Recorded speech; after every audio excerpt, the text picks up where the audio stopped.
capturado, que se convirtió en una ideología, lo cual dio lugar a una teoría, lo cual vino a ser una filosofía y lo cual dictó mi psicología. Entonces vemos que todas las acciones del ser humano, la forma de hablar, la forma como tú tratas a la gente, cómo te interrelacionas, tu percepción del mundo, tu capacidad para interpretar el mundo, para decir, pues yo creo esto, pues yo creo en Che Guevara, y yo creo que Fidel está bien, y yo creo que en España están mal. Absolutamente la forma en la que nosotros manejamos las ideas nos habla de la raíz que existe en nuestro corazón. Porque tal como somos, tal como pensamos, es como actuamos. Vamos a ver de qué manera este mito del utopianismo comenzó y por qué se ha apoderado de la mente humana. Vamos a comprender de qué manera esta visión utópica o de este sueño de que el hombre puede mejorar, que el Estado puede mejorar la situación de los ciudadanos y los ciudadanos comienzan a creer de una forma idolátrica en que el presidente, el gobernante, los diputados, los senadores o tal partido realmente lo están creyendo, pueden llegar a cambiar el estado social, el estado espiritual, el estado económico de un país. Vamos a comprender por qué esta visión, repito, reemplazó lo que por más de 16 siglos se escucha.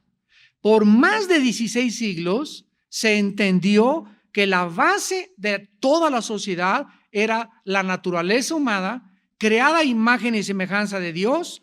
En otras palabras, en 16 siglos se creyó que el pecado era el resultado y la maldad del ser humano. Y la pregunta que vamos a contestar en esta tarde es, ¿qué le ha sucedido a la noción bíblica del pecado? Ya no se habla del pecado, repito, ya se habla del defecto trágico, en lo cual Shakespeare lo bautizó. Marx dijo, es el problema de lucha de clases, el proletariado tiene que derribar a la burguesía. Sigmund Freud, lo vamos a analizar en esta noche también, dijo que el problema era el medio ambiente, y así todos han tratado de echarle la culpa no al ser humano, sino a la sociedad, al medio ambiente, a infancias disfuncionales, a problemas emocionales, lo cual dio lugar a la psicología y a la falsa psiquiatría. Vamos a comenzar con la primera idea del primer hombre que comenzó a sembrar estas ideas en el mundo, llamado Jean-Jacques Rousseau. Rousseau o Rousseau, como lo quieran pronunciar en francés. Jean-Jacques Rousseau. Este hombre nació en Suiza y surgió dentro de la escena intelectual de la época en la que él estaba viviendo a mediados del siglo XVIII.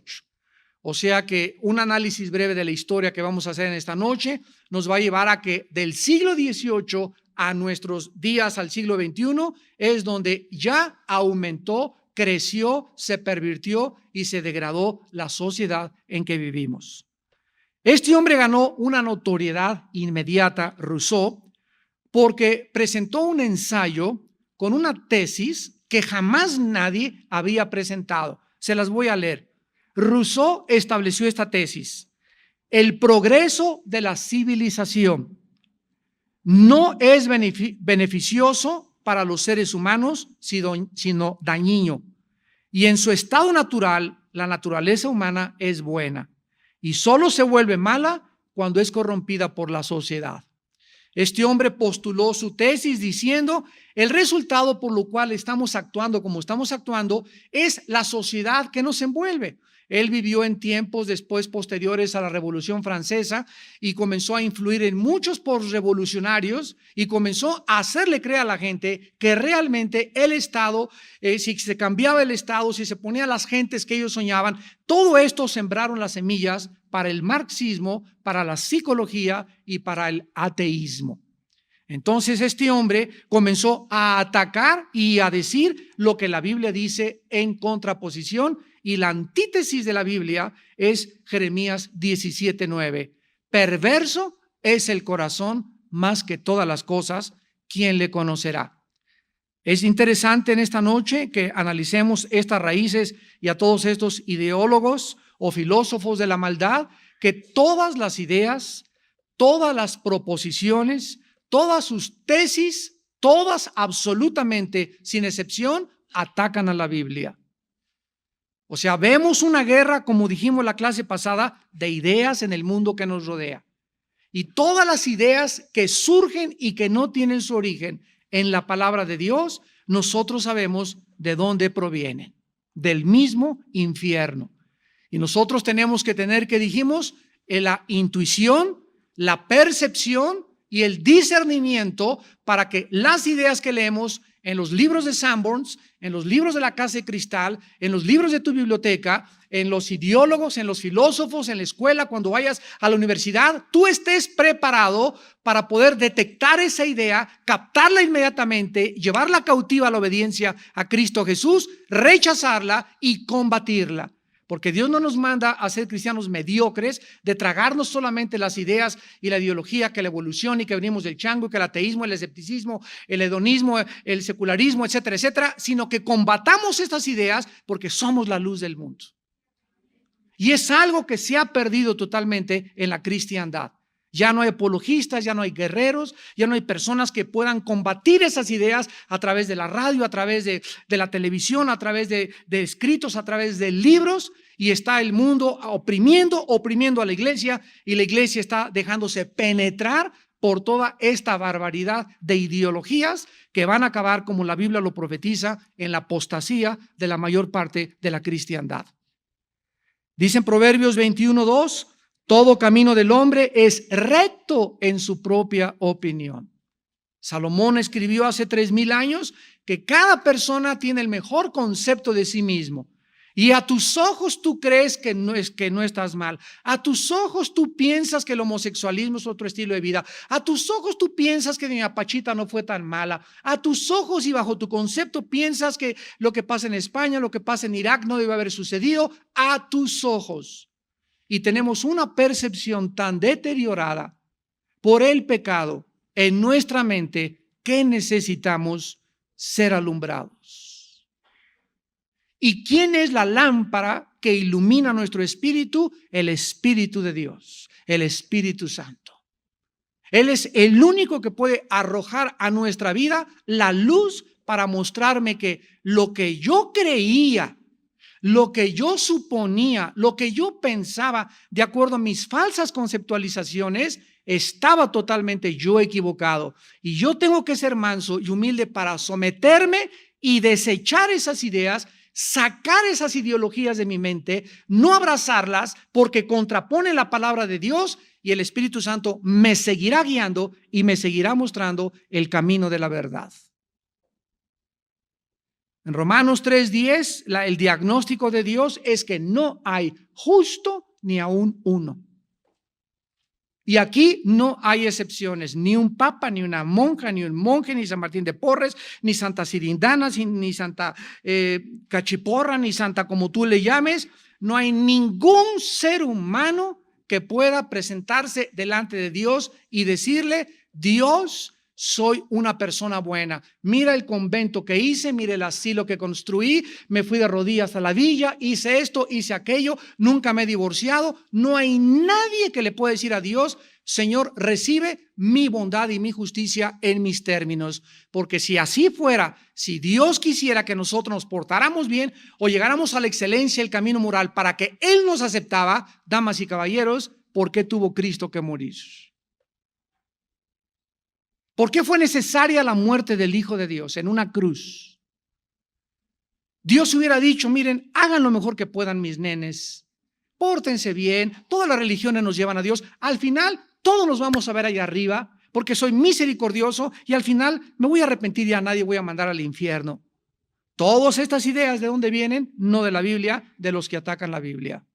Y tal vez tú has leído estas ideas fuera de la Biblia y te las has tragado, las has aceptado y han formado parte actualmente de tu ideología, y esto te ha hecho enfriarte contra la Biblia, contra el cristianismo, por tu incredulidad, por no creer ni darle la veracidad adecuada a la palabra de Dios. Este filósofo que comenzó a tratar de cambiar la ideología de la humanidad contradijo todo lo que anteriormente se había dicho, porque escuchen, desde Aristóteles la mayor parte de los filósofos habían pensado y habían enseñado que los seres humanos somos naturalmente sociales y que nuestra realización como seres humanos se lograba a través de nuestra participación en las instituciones civilizadas como la familia, la iglesia, el Estado y la sociedad.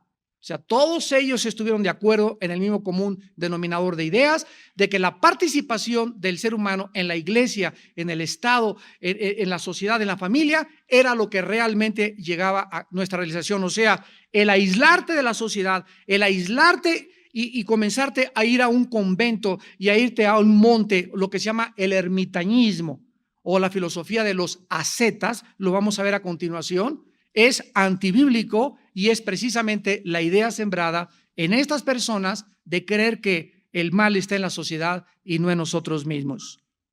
Cuando Roma, aproximadamente en el siglo XVI-XVII, pensó que para servir a Dios necesitaba ser monje o monja y necesitabas recluirte porque la sociedad te contamina y a Dios se le encuentra en un convento lejos del mundanal ruido, comenzó a absorber esta filosofía que se convirtió en el ascetismo moderno, el cual practican los lamas y los budistas. Se rapan, se ponen mantos, hacen votos de pobreza, celibato sacerdotal, no voy a tener sexo porque también el sexo es pecado, no me voy a manchar con el mundo, y es exactamente lo contrario a lo que la Biblia dice. Cristo ordenó: id a todo el mundo y predicar el evangelio. ¿Cómo pueden creer las personas que se creen religiosas que aislándose de la sociedad, de la familia y del Estado van a encontrar a Dios y van a ser más santas que las demás personas? Cuando en ese momento, repito, nos volvemos ascetas, una filosofía que está claramente descrita en Colosenses 2, a continuación la vamos a ver. Pero Rousseau, Jean-Jacques Rousseau, el que estamos hablando, contradijo todo lo que desde Aristóteles había enseñado y volteó al revés esta nación, porque Rousseau también insistió en lo siguiente. Escribió, cito: la naturaleza humana se manifiesta mejor separada de las instituciones sociales. La gente que es naturalmente amable, amorosa, bondadosa, virtuosa y falta de egoísmo, pero la sociedad que le rodea con todas sus demandas, estoy leyendo a Rousseau, lujos, vicios y convencionalismos y competitividad le vuelven malo e hipócrita. Comenzó a enseñar y a postular de que la sociedad es la culpable de nuestra hipocresía, de nuestros vicios, de nuestros lujos, porque si la sociedad no se hubiera modernizado, el ser humano sería un ser humano absolutamente normal. Rousseau no leyó la historia de Caín. Caín no tenía ni fax, ni computadora, ni aire acondicionado, ni ninguna cosa. Era una persona aislada y asesinó a su hermano. Y dice la Biblia en 1 Juan 3, ¿por qué le asesinó? Por envidia. Entonces, desconocer las pasiones desordenadas humanas que la Biblia menciona como pecados es desconocer la conducta del ser humano. O sea que el medio ambiente, para concluir, de acuerdo a Rousseau, es el culpable de la maldad. Esto es el ascetismo, y de ahí que comenzaron a recluirse y a aislarse de la sociedad. Veamos en el libro de Colosenses cómo el apóstol Pablo combatió esta filosofía asceta. Y la idea surgió, repito, de Rousseau. Dice en Colosenses 2, versículo 20 al 23, pues si habéis muerto con Cristo en cuanto a los rudimentos del mundo, ¿por qué, como si vivieseis en el mundo, os sometéis a preceptos, ideas, tales como no manejes, no gustes, ni aun toques, en conformidad a mandamientos y doctrinas de hombres? Cosas que todas se destruyen con el uso. Tales cosas tienen a la verdad cierta reputación de sabiduría, en culto voluntario, en humildad y en duro trato del cuerpo, pero no tienen valor alguno contra los apetitos de la carne. O sea, Pablo está diciendo que cualquier persona que diga, yo ya no voy a tocar a ninguna mujer, voy a ser el Inmaculado Concepción. Yo me voy a aislar de toda la sociedad, Señor, te consagro mi vida y me voy a poner una cosa así de monje o de monja, me voy a poner un rosario aquí colgando, voy a dar golpes de pecho, acostarme en una cama de nopales todas las noches, etcétera, etcétera. Todo esto tiene cierta reputación a las personas que no conocen, y así es el retrato de los santos. Y por eso todas las fotografías de los santos, fuera del cristianismo, todos tienen cara así. Todas las vírgenes, todos, ve la cara que transmiten, ¿verdad? Y ves que tienen cara que no rompen un plato. Mustios.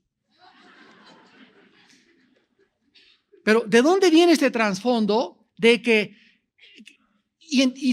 escúchenme, todo esto ha entrado a la iglesia cristiana? Y encuéntrese a los hermanos. ¿Cómo está, hermanito? Muy bien, para la gloria de Dios, hermano. A su santo nombre, aleluya. Cálmate, San Cirindano.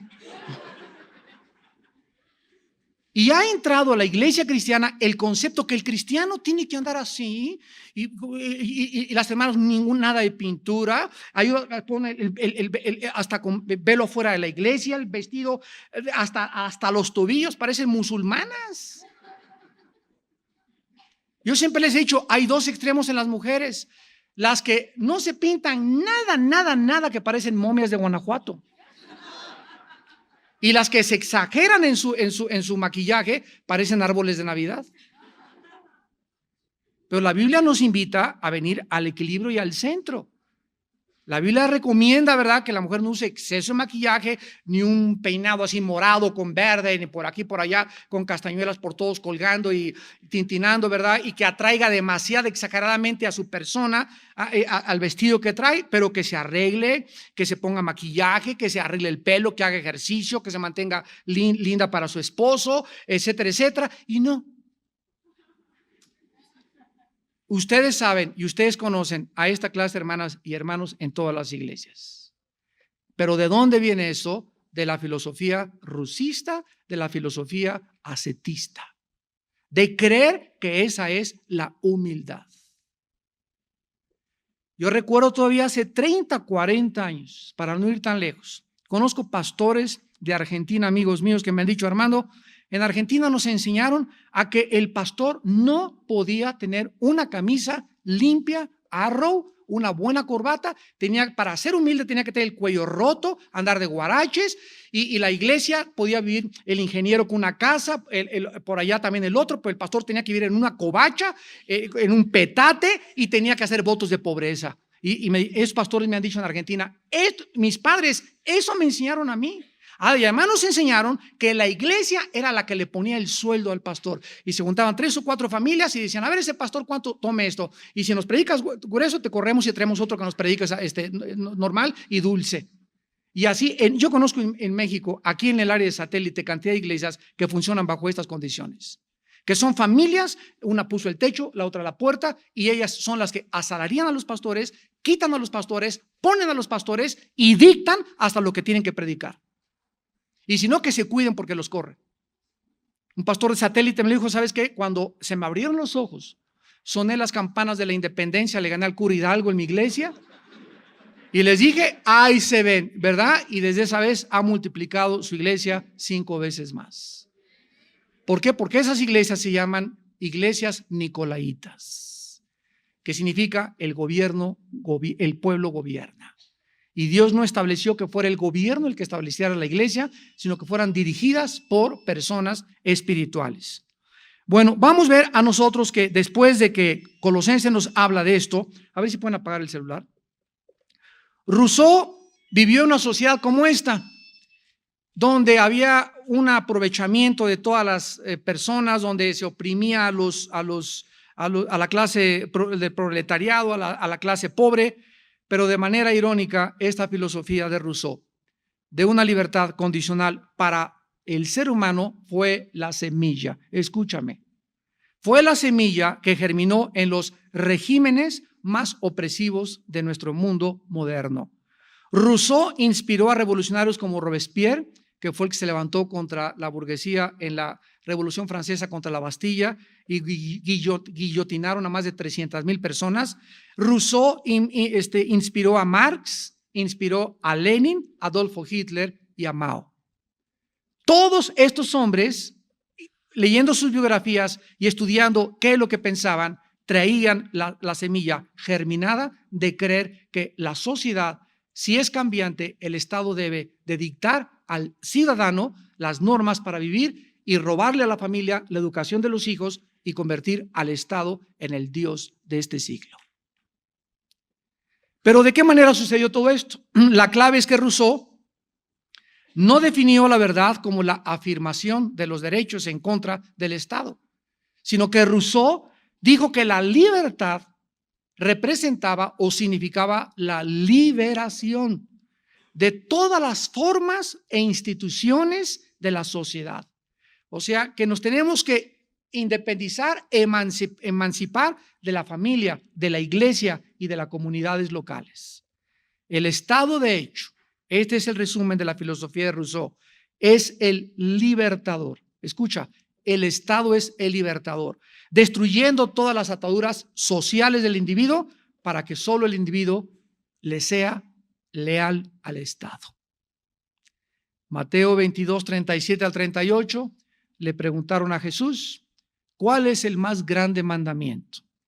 Y Jesús contestó, amarás al Señor tu Dios con todo tu corazón, con toda tu mente y con todas tus fuerzas. Este es el primero y el más grande de todos los mandamientos.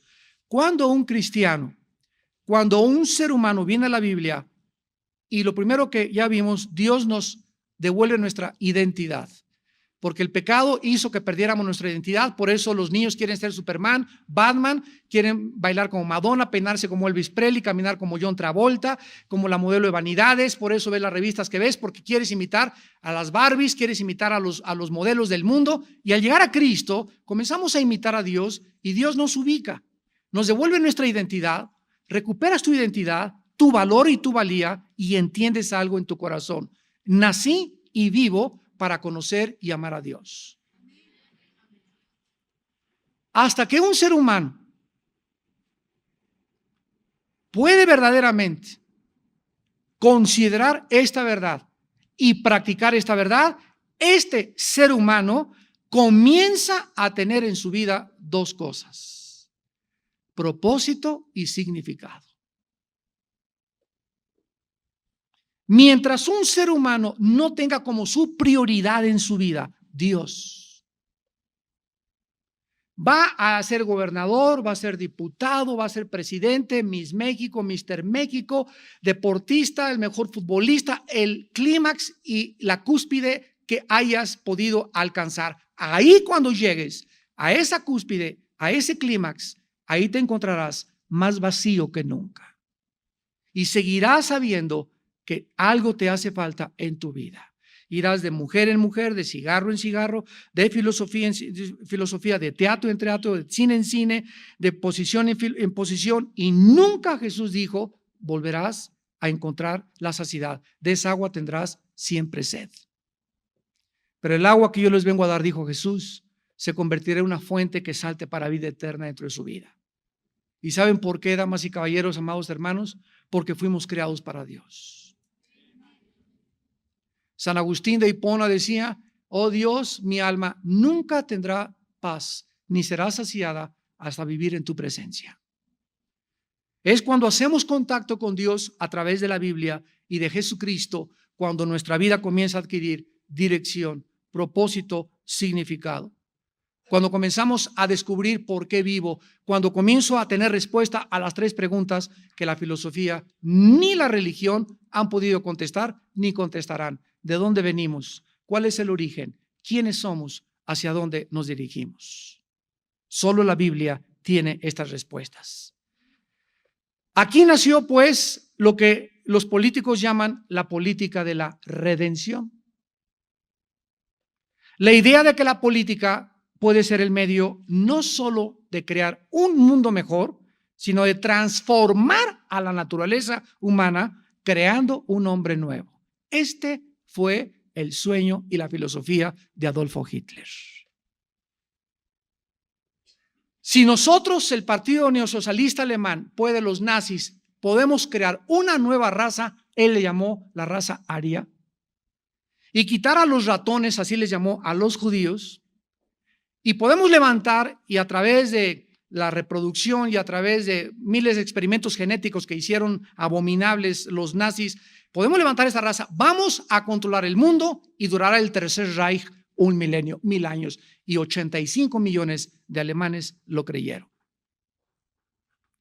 ¿Qué dice 2 Corintios 5:17? El que está en Cristo, nueva criatura es. La Biblia nos enseña lo contrario, que el ser humano jamás podrá, a través de una reforma política, ni de una reforma psicológica, ni de un mejoramiento social de su medio ambiente, ni aunque tenga una mejor educación o mejores padres o que tenga una mejor sociedad, el ser humano es corrupto por naturaleza. Y tanto la clase de los Borbones como la clase de la sangre azul de Francia y de Inglaterra y de los reyes y de los más encumbrados como los más humildes campesinos son perversos de corazón. Y la perversidad se encuentra en la clase más encumbrada y en la clase más baja de las sociedades. No es el medio ambiente, no es la educación, no es el político ni el Estado el que cambia al ser humano, es Jesucristo. No es hasta que estás en Cristo que Él te hace y crea dentro de nosotros una nueva criatura. A eso murió Cristo en la cruz y para eso resucitó a los 3 días, para no solamente abrir sus brazos y dar su sangre por nuestros pecados, sino para que a los 3 días que resucitó, garantizarnos que hay una vida nueva después de nuestra muerte, de nuestro ego. Porque de acuerdo a la Biblia, el enemigo más grande que tienes tú y el que tengo yo se llama el ego. Y puesto que Rousseau enseñó que la naturaleza humana es esencialmente también indefinida, escucha esto, que la naturaleza humana es indefinida, entonces tampoco existen principios morales que puedan limitar las ambiciones del Estado. Si no existe tal cosa como la naturaleza humana, entonces no hay justificación, ¿verdad? Ni nadie puede detenerme para decir que debemos de tratar de tal manera o de aquella manera a las personas. Esta fue la mentalidad de los nazis. Cuando en el juicio de Nuremberg, en 1945, a finales del 46, en Nuremberg, Alemania, se reunieron un consejo internacional de juristas para tratar a los sobrevivientes de los generales nazis a Hitler. Los generales nazis se levantaron y justificaron su actitud y dijeron ante el juicio de Nuremberg, es que recibimos órdenes del partido de hacer lo que hicimos. Himmler, el mayor asesino de Hitler, que fue el que encabezó la Gestapo, dijo esto: yo no tengo absolutamente ninguna cosa que discutir con ustedes. Si ustedes creen que es malo, para nosotros era bueno. Esto era para nosotros nuestra filosofía, para ustedes en Occidente era malo. No me pueden juzgar de acuerdo a lo que ustedes creen, porque para nosotros es el relativismo. Si me has seguido con cuidado, podemos llegar a una conclusión. Si no tuviéramos una norma absoluta, que es la Biblia, todos pensaríamos de la misma forma. ¿Por qué te metes conmigo si para mí es bueno, para ti es malo? Una vez el presidente Reagan llegó a un aeropuerto en Los Ángeles y se acercaron los periodistas y le preguntaron, señor Reagan, ¿usted qué piensa de los homosexuales? Y él contestó, dijo, pues que es una cosa muy fea y es una forma muy mala de invertir la naturaleza humana. Y el periodista le contestó, bueno, esa es su opinión de usted, pero no es la opinión de ellos. Para ellos es bueno y para usted es malo. Y Reagan volvió otra vez y contestó y les dijo, es que no importa lo que ellos piensen ni lo que yo piense, sino lo que la Biblia dice del homosexualismo. En España tú vas y te metes a una discoteca y puedes fumar marihuana dentro de la discoteca o del café mientras no te salgas a la calle. Para ellos está legalizado dentro de las discotecas. En México todavía no. ¿Quién tiene la razón? El movimiento talibán en Afganistán a las mujeres les prohibió trabajar, les prohibió inmiscuirse en la política, en las escuelas, no podían salir a la calle si no estaban totalmente tapadas, y a la mujer que agarraban violando la ley de los talibanes, la metían como este estadio que está aquí atrás, como una plaza de toros, y enfrente de todos le cortaban las manos o la fusilaban enfrente de la gente. En Irán, actualmente, una mujer que se levante el velo, le cortan con una navaja Gillette 5 veces los labios. Y ellos dicen que para ellos eso es una costumbre, es su cultura, que nadie se meta con ellos. Si no tuviéramos una norma, si no hubiera absolutos. ¿Qué significa absolutos? Algo que no está sujeto a cambio. Algo que permanece inmutable, inconmovible. Si no hubiera verdades absolutas, viviríamos todos en un relativismo donde sería una anarquía total. Cada quien haga lo que mejor piense. Y esto es lo que describe el libro de los jueces en el Antiguo Testamento en la Biblia. Así acaba el libro de los jueces. Cada quien hacía lo que mejor le parecía ante sus ojos. Esto es anarquía. En la práctica, este programa utópico de que el hombre puede mejorar y el Estado puede cambiar la situación, de construir una sociedad perfecta, siempre, siempre, siempre significará la muerte de los que se resistan. Todos los estados totalitarios y todas las dictaduras han usado el mismo concepto. Todos los que se resistan, ¿verdad? O aquellos que están en contra de las ideas del gobierno, al paredón. Lo vemos en Cuba, lo vemos en Libia, lo vemos en Irak, lo vemos con los palestinos, lo vemos en Irán. Cuando el gobierno o esta clase de individuos se apoderan de una nación y quieren institucionalizar y quieren verdaderamente ellos creer que ellos van a cambiar la sociedad y a través de nuestra filosofía, Irán va a ser mejor, Cuba va a ser mejor, el que no esté de acuerdo a la cárcel. Y es lo que se llama la purga. José Stalin mató a más de 50 millones de personas porque no estaban de acuerdo con su política en Rusia. Este fue el fracaso de Carlos Marx. Seguimos con Marx. Marx fue un judío que percibió una sociedad utópica también, perfecta, ¿a través de qué? Del derrocamiento de la clase burguesa mediante el triunfo del proletariado. Marx también negó el principio bíblico del origen del pecado. Marx dijo que la corrupción del ser humano no provenía de dentro de él, sino de la sociedad. Y enseñó que, fíjate, voy a citar a Marx, la religión y la moral no son más que ideologías usadas para racionalizar los intereses económicos de una clase social sobre la otra. O sea que no hay absolutamente ningún problema en el ser humano más que la economía que rodea al ser humano. No es de extrañar, pues, que todos los estados totalitarios creados por el marxismo nunca reconocieron ningún principio moral universal, ninguna justicia trascendente y ningún límite moral en sus asesinatos brutales y sanguinarios. Fue el marxismo el que cambió. Crimen, no, aquí no matamos, aquí eliminamos por causa del Estado. No, aquí nadie está robando, estamos expropiando. ¿Se dan cuenta cómo al cambiar la terminología del pecado se suaviza, se endulza y la gente se lo traga? Y entonces Himmler y los generales nazis y los generales de Stalin y los generales rusos no tenían la conciencia que estaban matando, era algo para beneficiar al Estado, porque el Estado así lo demandaba por el beneficio futuro de la propia nación. El partido siempre tenía la razón. Vino a principios del siglo XX un filósofo llamado Friedrich Nietzsche, tu padrino. Y Nietzsche dijo esto: Dios está muerto. Así, simple y llanamente. Dios está muerto. Escuchen, nunca en la historia, en ningún siglo, ha habido más ateos que en el siglo XX.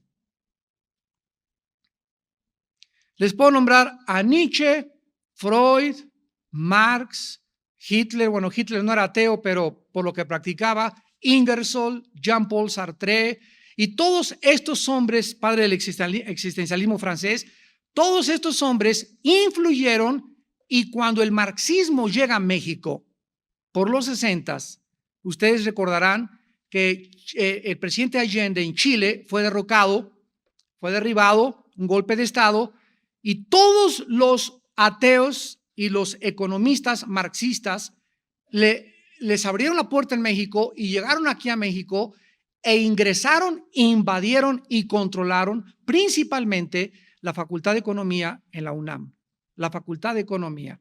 Ese grupo de economistas que salió de México entre los 60 y los 70 fueron el 85% ateos. Esos economistas entraron en la Facultad de Economía, en el Politécnico, en el Tecnológico Monterrey, y hasta en la Universidad Iberoamericana, en muchas universidades, y comenzaron a enseñarles a los alumnos el ateísmo y la filosofía de la teoría de la evolución, la cual después penetró las preparatorias y actualmente en México, en todas las secundarias y en todas las preparatorias se enseña que venimos del chango. Prepara a tu hijo, porque tu hijo que lo mandaste a la escuela dominical y tu hijo que le enseñaste la Biblia lo está esperando con una bazooka, con un tomahawk y con ametralladoras en la escuela a sus profesores para tratar de robarle todo lo que nosotros les hemos sembrado.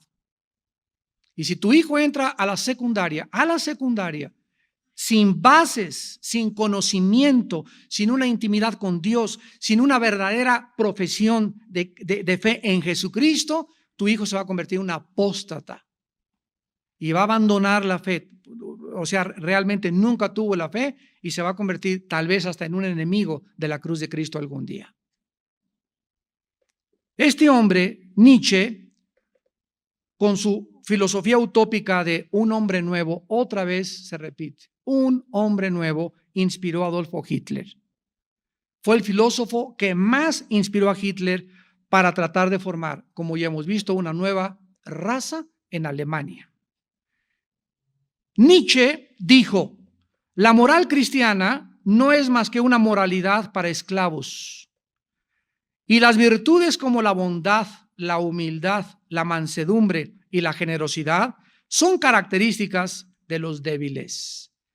Estoy citando a Friedrich Nietzsche y son las mismas palabras que Saddam Hussein pronunció antes de que fuera invadido en su nación.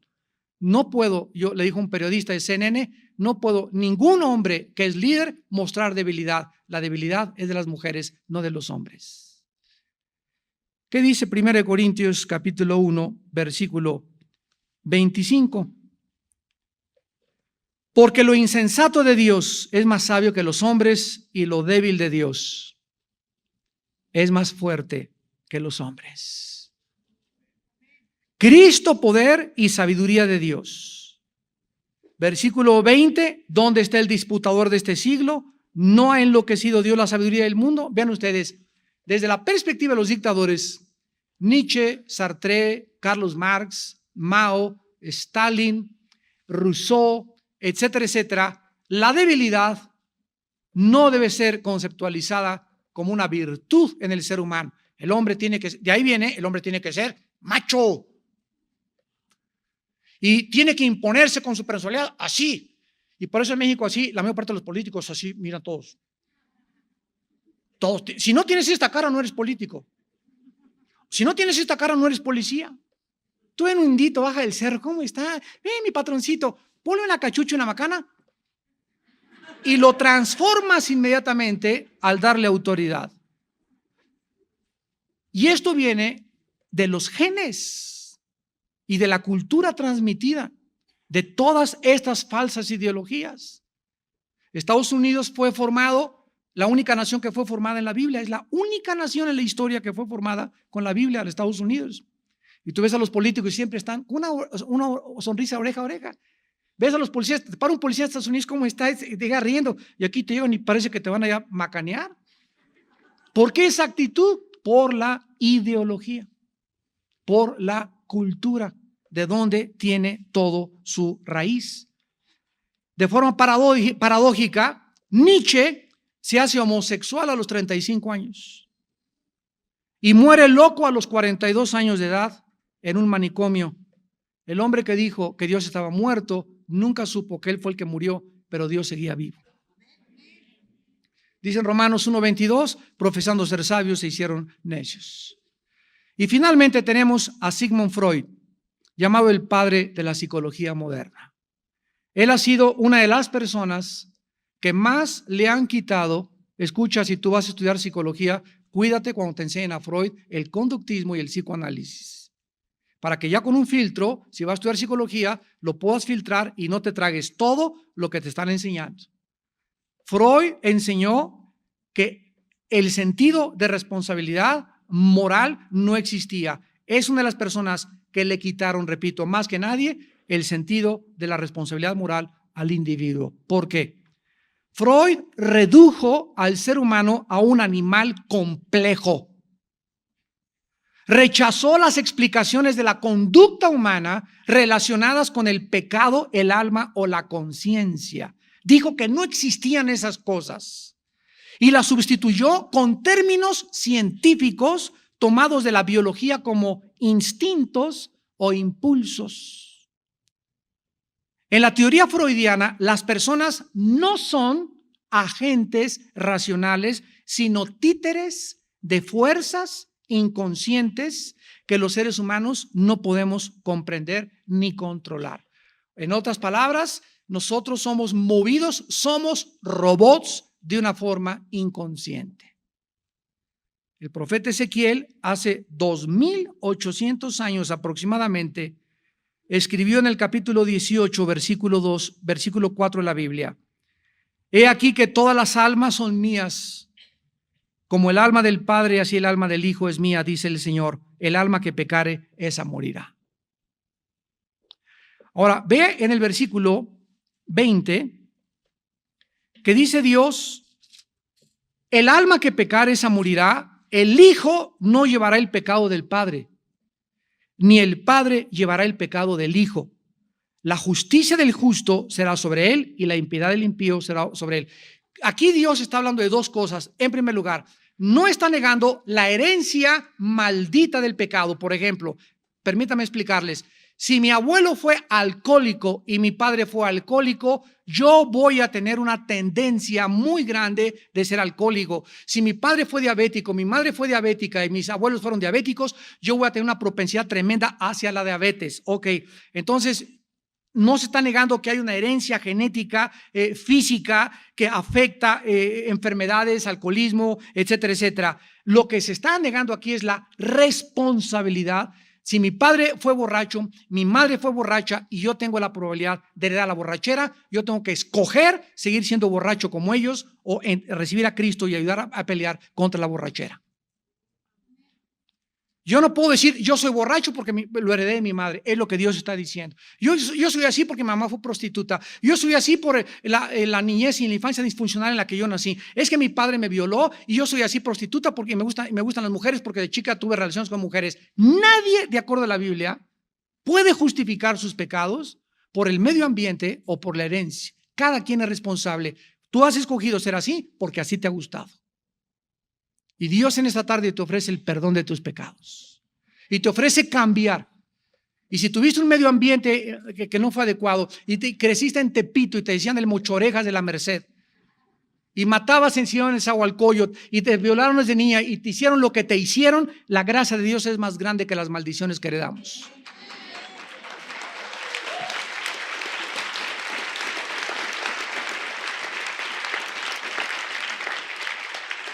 Freud era un creyente absoluto de la teoría darwiniana de la evolución y propuso además un plan evolucionario, Freud, en el cual fíjate lo que dijo Freud, nuestros impulsos primitivos, que le llamó el id de Daniel, así le llamó a los impulsos primitivos, pertenecen a la parte más antigua de nuestro cerebro.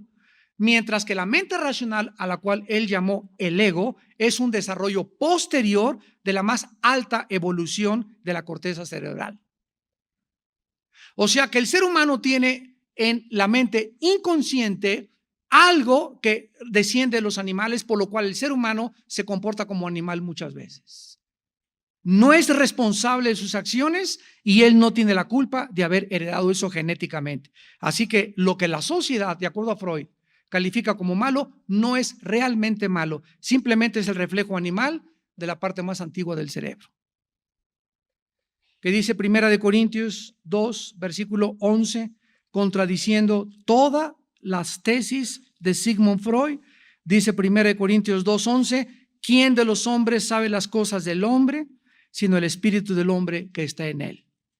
Así tampoco nadie conoció las cosas de Dios, sino el Espíritu de Dios. ¿Qué dice la Biblia? Mi querido, carísimo, excelentísimo Sigmund Freud. Déjame decirte que te has equivocado rotunda y trágicamente, porque el problema humano no radica en la psique o en la mente. Trasciende mucho más allá la mente el problema humano.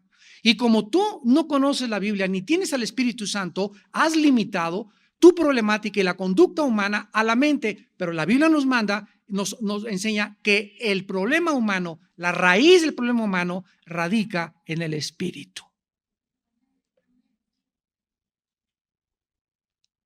La enfermedad del ser humano está en su espíritu muerto hacia Dios. Ese es el diagnóstico de Dios. Pero los hombres, como no conocen la mente de Dios, pues es esto, es aquello, es el Estado, vamos a cambiar esto, es la sociedad.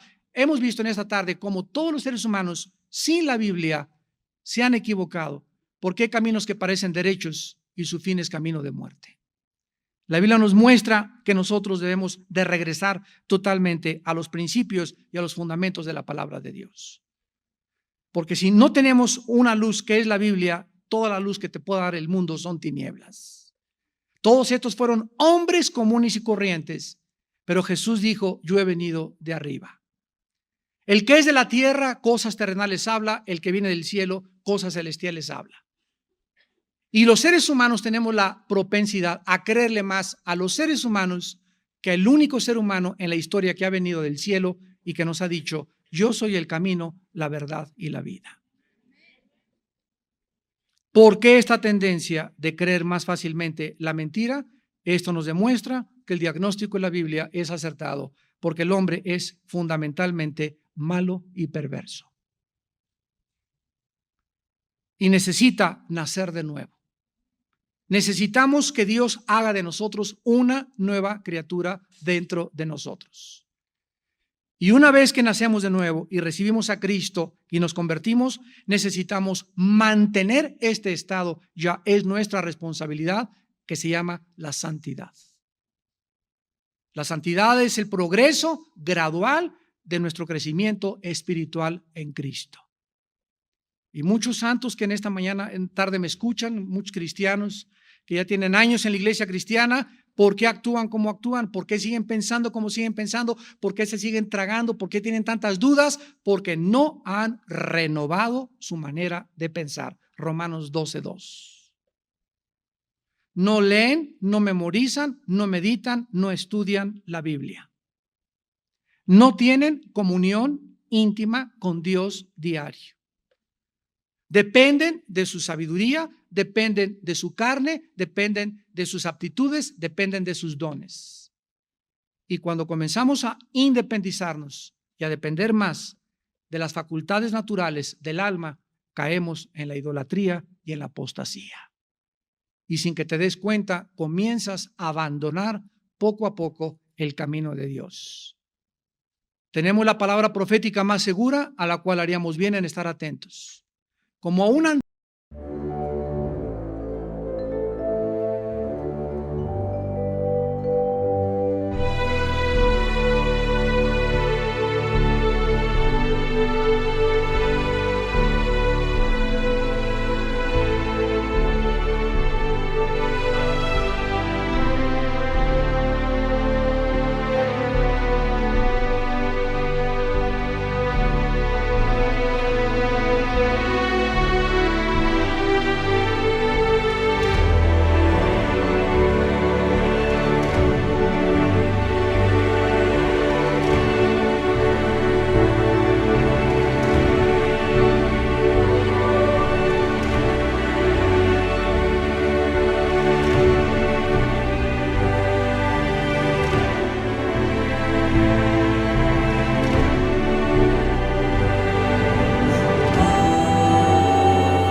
through the night, lost in a sea of stars where your whispers take flight. Electrified emotions, they dance around my heart in this digital garden where we never have to part. Shadows blend with colors as the beat sets me free. Every note a memory, every rhythm you and me. Echoes of you in the synth waves, feel you near in the pulsing haze. It's such a world where we collide. You love the rhythm in my mind, in my mind. With the glow of city lights, our shadows intertwine in this kaleidoscope of love where the past and future align. With every step I take, I feel your presence strong, and this digital symphony where our hearts belong. Shadows blend with colors as the beat sets me free. Every note a memory, every rhythm you and me. Echoes of you in the synth waves, feel you near in the pulsing haze. It's such a world where we collide. You love the rhythm in my mind, in my mind. And in silence between the beats I find your voice. In the flicker of the lights I see your choice. Together in this dream we'll never fade. In the echoes of our love we'll